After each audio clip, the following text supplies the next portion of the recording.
બનાસકાંઠા જિલ્લા પ્રાણી અત્યાચાર નિવારણ સમિતિ દ્વારા ચકલી ઘર પાણીના કુંડાનું વિતરણ કરાયું। કાંકરેજ મામલતદાર કચેરી ખાતે પ્રાંત અધિકારી શ્રી ડીસા નેહાબેન પચલના અધ્યક્ષ સ્થાને કુંડા વિતરણ કરાયું। બનાસકાંઠા જિલ્લામાં બનાસકાંઠા જિલ્લા પ્રાણી અત્યાચાર નિવારણ સમિતિ દ્વારા ચકલી ઘર પાણીના કુંડાનું વિતરણ કરાયું હતું, જેમાં કુંડાઓ, ચકલી ઘર વગેરે બોડી સંખ્યામાં લોકોએ સેવા કાર્યનો લાભ લીધો હતો।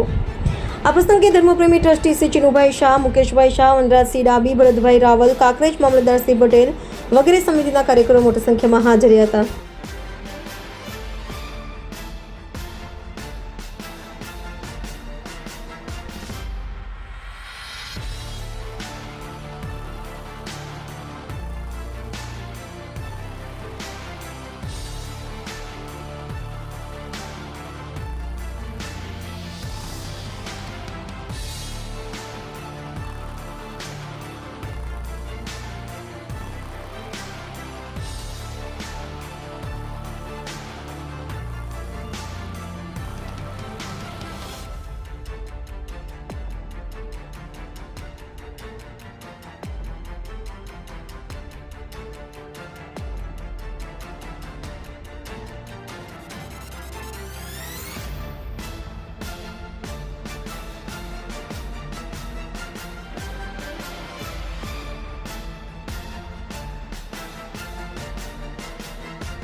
પ્રાણી અત્યાચાર નિવારણ સમિતિ દ્વારા આજ રોજ ચકલી માટે અને નાના નાના પક્ષીઓ માટે ગરમીની સિઝનમાં એમને પાણી મળી રહે એવી રીતે એની માટે પાણીના કુંડા અને એમના નાના નાના ઘર આપણે જે બનાવેલા છે બોક્સમાં એનું વિતરણ કરવામાં આવ્યું છે અહીં આગળ। એ જ રીતે તમામ આપણા ડીસા કાંકરેજના નાગરિકો બી આ રીતે નાના નાના પશુ પંખીઓની ચિંતા કરી અને પાણીની વ્યવસ્થા નાના નાના કુંડામાં આપણે મૂકીએ તો તેથી એમને ઉનાળામાં રાહત થઈ શકે તેવો મારે આપ સૌને નમ્ર વિનંતી છે। Okay sir.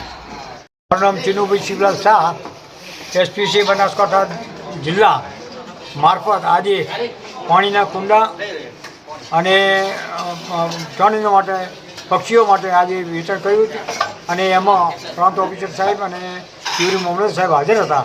એમની રૂબરૂ બધા લોકોને પાણીના કુંડા અને પક્ષી ઘર, ચકલી ઘર આ બધાનું વેચાણ કર્યું, બધાને આપ્યું અને નિઃશુલ્ક ભાવે અમે દર વખતે અમે દર જગ્યાએ દર મામલતદાર ઓફિસે બનાસકાંઠા જિલ્લામાં પ્રાંત ઓફિસર, કલેક્ટર સાહેબની ઓફિસે વિતરણ કરીએ છીએ અને આ સાલ છેલ્લા 10 વર્ષથી અમે કન્ટિન્યુ વિતરણ કરીએ છીએ। ઓકે।